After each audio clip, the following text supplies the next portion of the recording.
Hello viewers, ಅಮ್ಮ ಅಡುಗೆ ಮನೆಗೆ ಸ್ವಾಗತ. ನಾನು ನಿಮ್ಮ ಮನೆಯ ಮಗಳು ಶಿಲ್ಪ. ಇವತ್ತು ಆಲೂಗಡ್ಡೆಯಿಂದ ಒಂದು ಕ್ರಿಸ್ಪಿ ರೋಲ್ಸ್ ಮಾಡೋದು ಹೆಂಗೆ ಅಂತ ಹೇಳ್ಕೊಡ್ತೀನಿ, ಬನ್ನಿ ನೋಡೋಣ. ನೀವೇನಾದರೂ ಮೊದಲನೇದಾಗಿ ನನ್ನ ಚಾನಲ್ ನೋಡ್ತಾ ಇದ್ದರೆ ಪ್ಲೀಸ್ ಒಂದು ಲೈಕ್ ಮಾಡಿ, ಹಂಗೆ ಸಬ್ಸ್ಕ್ರೈಬ್ ಮಾಡಿ. ರೆಸಿಪಿ ಹೆಂಗೆ ಮಾಡೋದು ಅಂತ ಬನ್ನಿ ನೋಡೋಣ. ಈ ಥರ ಹಿಟ್ಟನ್ನ ಒಂದು ಚಿಟಿಕೆ ಅರಿಶಿಣ, ಉಪ್ಪು, ಒಂದು ಸ್ವಲ್ಪ ಅಜ್ವಾನ್ ಕಾಳು ಹಾಕಿ ಹದವಾಗಿ ತುಪ್ಪ ಹಾಕಿ ಹದವಾಗಿ ನಾದಿಟ್ಕೋಬೇಕು. ಚಪಾತಿ ಹಿಟ್ಟಿನ ಅದಕ್ಕೆ ಒಂದು 15 ನಿಮಿಷ ಹಿಟ್ಟು ನೆನಿಬೇಕಿದು. ನಾದಿ ಸೈಡಿಗೆ ಎತ್ತಿಟ್ಕೋಬೇಕು. ಈಗ ಬೆಂದಿರೋ ಆಲೂಗಡ್ಡೆನ ಈ ಥರ ಸಣ್ಣದಾಗಿ ಸ್ಮ್ಯಾಶ್ ಮಾಡಿಟ್ಕೋಬೇಕು. ಅದಕ್ಕೆ ಸ್ವಲ್ಪ ಜೀರಿಗೆ, ಹಸಿಮೆಣಸಿನ್ಕಾಯಿ,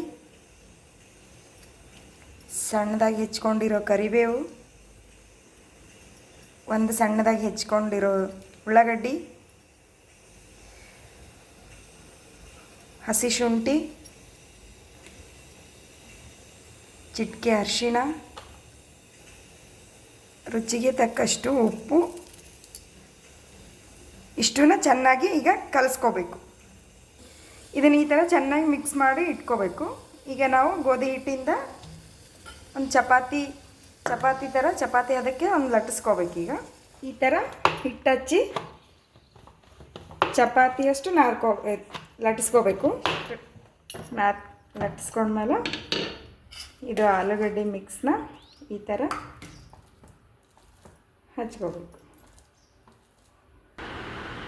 ಈ ಥರ ಆಲೂಗಡ್ಡೆ ಸ್ಮ್ಯಾಶ್ ಮಾಡಿದ್ದು ಮಿಕ್ಸ್ ಎಲ್ಲ ಈ ಥರ ಹಚ್ಕೋಬೇಕು. ಇವಾಗ ಹಿಂಗೆ ಕಟ್ ಮಾಡ್ಕೋಬೇಕಿದು. ಪಿಜ್ಜಾ ಶೇಪಲ್ಲಿ ಕಟ್ ಮಾಡ್ಕೋಬೇಕು. ಈ ಥರ ನೆಕ್ಸ್ಟ್ ಇದನ್ನು ರೋಲ್ ಮಾಡ್ಕೋಬೇಕು. ಈ ಥರ ಇವೆಲ್ಲ ಈಗ ಅಷ್ಟು ರೋಲ್ ಮಾಡ್ಕೊಂಡಾಯಿತು. ಈಗ ಸ್ಟವ್ ಮೇಲೆ ಎಣ್ಣೆ ಕಾಯಿ ಇವನ್ನ ಡೀಪ್ ಫ್ರೈ ಮಾಡ್ಕೋಬೇಕು. ಸ್ಟವ್ ಲೋ ಫ್ಲೇಮಲ್ಲೇ ಇರಬೇಕು, ಇಲ್ಲಾಂದರೆ ಒಳಗಿಂದ ಬೇಯಲ್ಲ.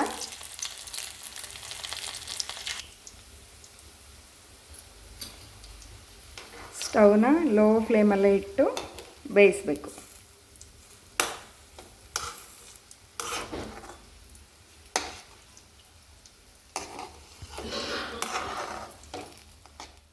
ಬೆಂದಿದ್ದಾವೆ, ಒಂದು ಪ್ಲೇಟಲ್ಲಿ ಸರ್ವ್ ಮಾಡ್ಕೊಂಡ್ಬಿಡ್ಬೇಕು. ಈಗ ಆಲೂಗಡ್ಡೆ ಕ್ರಿಸ್ಪಿ ರೋಲ್ಸ್ ರೆಡಿ.